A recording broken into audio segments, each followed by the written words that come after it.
जय श्री कृष्णा दोस्तों। महाभारत में द्रौपदी चीरहरण के समय भीष्म सहित कई वरिष्ठ जनों ने मौन धारण किया हुआ था। ऐसे में कई बार मन में सवाल आता है कि आखिर भीष्म ने द्रौपदी का चीरहरण क्यों नहीं रोका। आइए जानते हैं, बाणशैया पर लेटे भीष्म ने द्रौपदी को इसका क्या कारण बताया था। महाभारत में भीष्म पितामह को बहुत ही आदरणीय माना जाता है, लेकिन महाभारत में जब भी द्रौपदी का उल्लेख किया जाता है तो भीष्म के बारे में कहा जाता है कि जब द्रौपदी का चीरहरण हो रहा था तो भीष्म मौन क्यों थे। भीष्म के मौन रहने से कई तरह के कारण बताए जाते हैं।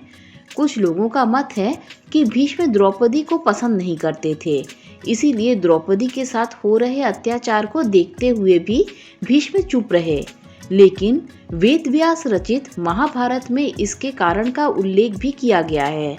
तो आइए जानते हैं कि भीष्म ने क्या कहा। जब द्रौपदी का चीरहरण हो रहा था तो भीष्म मौन क्यों थे।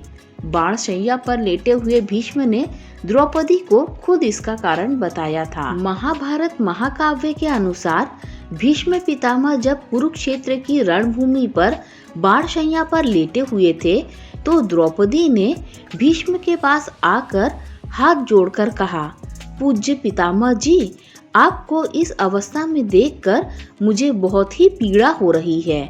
मैंने कभी नहीं सोचा था कि आपको इस परिस्थिति से गुजरना पड़ेगा, लेकिन मन में एक प्रश्न है कि अगर आपने मेरे अपमान के समय मौन धारण नहीं किया होता तो आज किसी को भी यह दिन नहीं देखना पड़ता। आपको उस दिन मौन नहीं रहना चाहिए था। इसके बाद द्रौपदी ने भीष्म से कारण पूछते हुए कहा, पितामह, आपने दुर्योधन और दुशासन द्वारा किए गए अन्याय को क्यों नहीं रोका। क्यों आपने अपनी पुत्र वधू का अपमान होने दिया। उसका चीरहरण होता रहा और आप मौन खड़े रहे। आज आपको उत्तर देना ही होगा। द्रौपदी के सवालों का जवाब सुनकर भीष्म की आंखों में आंसू आ गए। भीष्म का मन आत्मग्लानि से भर गया। भीष्म ने टूटी हुई आवाज में कहा, मैं जानता था कि एक दिन मुझसे यह सवाल जरूर पूछा जाएगा। मुझे इस बात का अंदाजा था। सुनो द्रौपदी, मैं आज तुम्हें यह सत्य बताता हूँ कि दुर्योधन द्वारा किए गए इतने बड़े अपराध को देखते हुए भी मैं चुप क्यों था।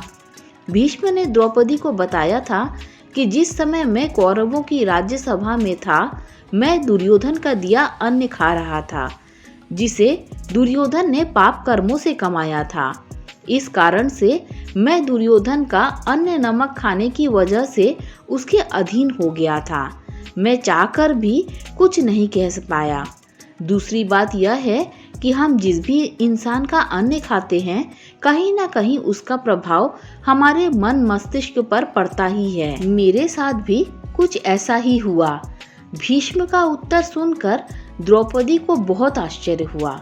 द्रौपदी भीष्म के इस जवाब से संतुष्ट नहीं हुई, लेकिन उन्होंने भीष्म की राजभक्ति को समझते हुए उन्हें नमन किया। इसके बाद भीष्म ने द्रौपदी को बताया कि वे अंतिम समय से ठीक पहले आज यह सत्य क्यों बता रहे हैं।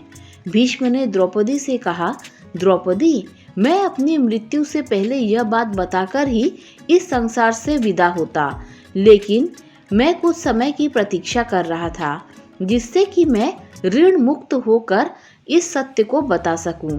अर्जुन के बाणों से मेरे शरीर का सारा रक्त बह गया है।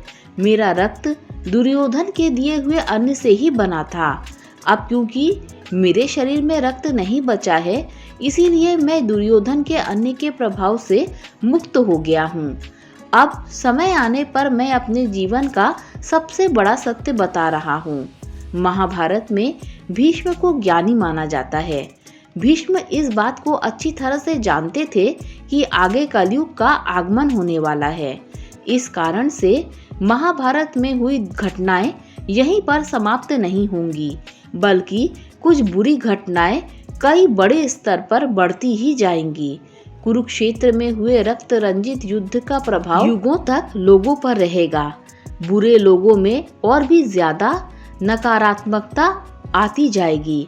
वर्तमान समय में भी यही देखने को मिल रहा है। भाई भाई का दुश्मन बन रहा है, स्त्री का अपमान किया जा रहा है और लोग सत्य का साथ नहीं देते। महाभारत में जिस तरह भीष्म ने दुर्योधन जैसे बुरे व्यक्तित्व वाले व्यक्ति का अन्न ग्रहण करके मौन धारण किया था, वर्तमान समय में भी हमें यही देखने को मिलता है।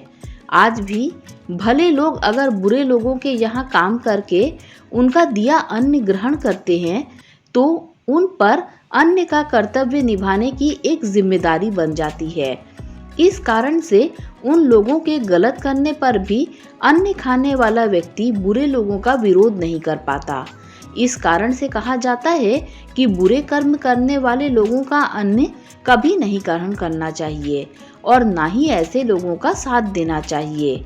कहीं ना कहीं भीष्म का सत्य वर्तमान समय का सत्य भी बनता जा रहा है। जबकि सामान्य सी बातें को समझे तो द्रौपदी के चीरहरण की विभत्स घटना को रोका जाना चाहिए था। अन्य का कर्तव्य निभाना किसी स्त्री के मान सम्मान से बढ़कर नहीं हो सकता। दोस्तों, अगर आपको वीडियो अच्छी लगी हो तो लाइक शेयर सब्सक्राइब कीजिए। Thanks for watching this video.